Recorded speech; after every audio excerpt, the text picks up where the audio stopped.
Halo semuanya, perkenalkan gue Akmal dan pada kesempatan kali ini kita akan membahas masalah yang lumayan mendasar yang sering dialami oleh masyarakat modern, yaitu bagaimana kapitalisme lanjut memengaruhi hidup kita. Dan pada video kali ini kita bakal pakai dua teori kritis dari pemikir besar, yaitu Guy Debord dengan konsep masyarakat tontonan dan Jean Baudrillard dengan konsep simulakra serta hiperrealitas. Mari kita mulai.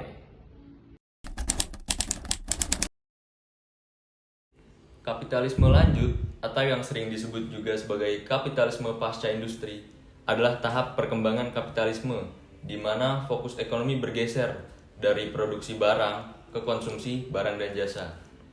Di tahap ini, budaya, media, dan citra menjadi komoditas utama yang dipasarkan secara masif. Ini terlihat dari bagaimana industri hiburan, media sosial, dan iklan tidak hanya menjual produk, melainkan juga gaya hidup dan nilai-nilai simbolik.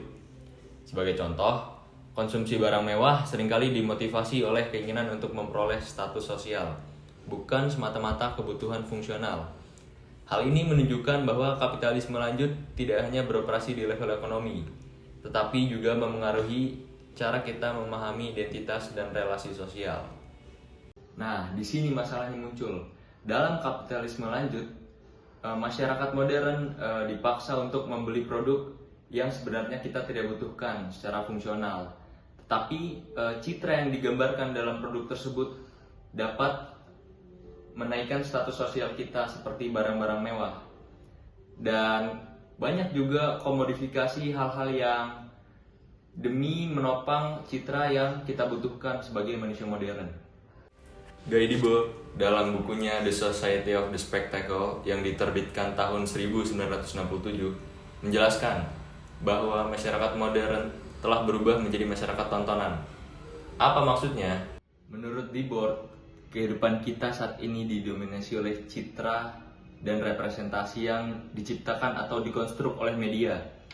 Nah, hal ini malah menjadi tontonan. Semua hal yang dikonstruk tersebut menjadi tontonan dan tanpa disadari segala sesuatu yang bersinggungan dengan kita selama ini bukanlah realitas, melainkan gambar-gambar yang mengaburkan pandangan kita agar kita terus mengkonsumsi. Debord menyebut ini sebagai bentuk baru dari alienasi.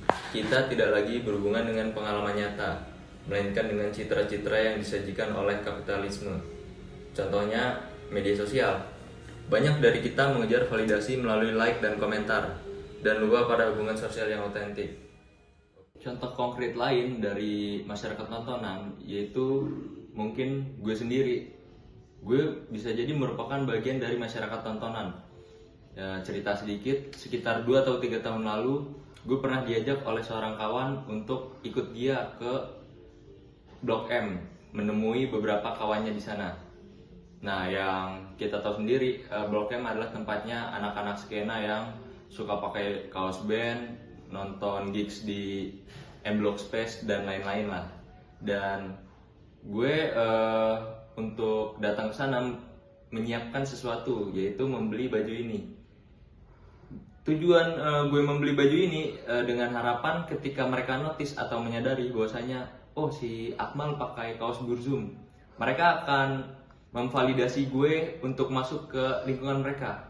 Nah, oleh si Guy Debord, ini menjadi ciri utama masyarakat tontonan ketika semua masyarakat itu lebih mengutamakan simbol-simbol yang menempel padanya.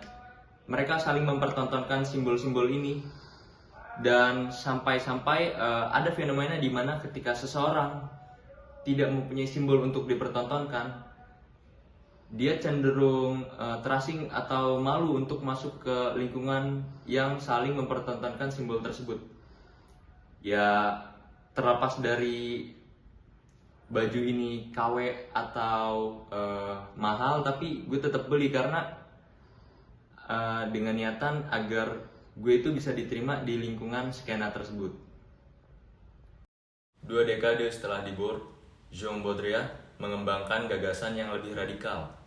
Dalam bukunya Simulacra and Simulation, Baudrillard menjelaskan bahwa di masyarakat modern, batas antara realitas dan representasi menjadi kabur. Ia memperkenalkan konsep simulacra, yaitu representasi yang tidak lagi mencerminkan realitas, tetapi menciptakan realitasnya sendiri. Contoh yang menarik adalah Disneyland. Tempat ini tidak hanya menjadi taman hiburan, tetapi juga simbol hiperrealitas. Menurut Baudrillard, Disneyland menciptakan dunia yang dirancang untuk membuat kita percaya bahwa apa yang ada di luar taman itu adalah dunia nyata. Tapi sebenarnya, Disneyland adalah representasi dari realitas yang sudah dimanipulasi.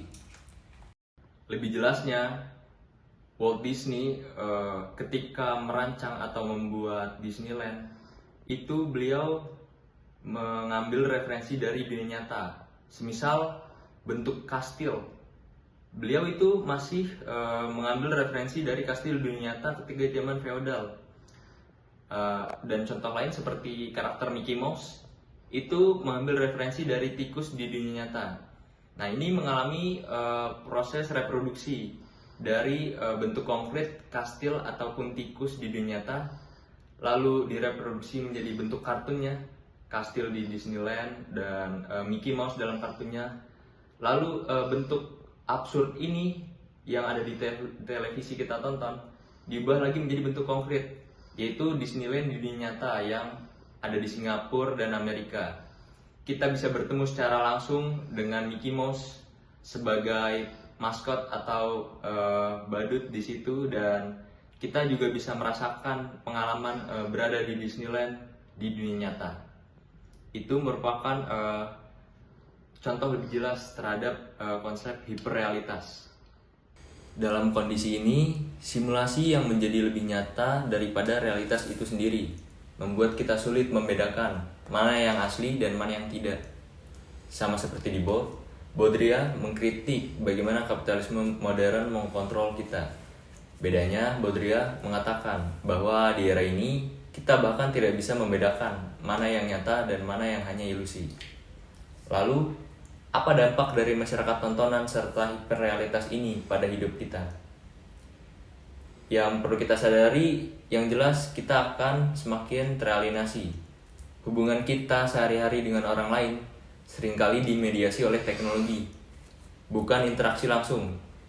Lalu kita juga akan sering terjebak dalam budaya konsumsi, di mana kita terus membeli untuk memenuhi kebutuhan yang sebenarnya diciptakan oleh sistem, yang setelah kita sadari, kita tidak begitu butuh barang tersebut. Dan yang paling parah, kita kehilangan kemampuan untuk mempertanyakan realitas ketika citra dan simulasi menjadi segalanya. Bagaimana kita tahu apa yang sebenarnya kita butuhkan dan apa yang nyata?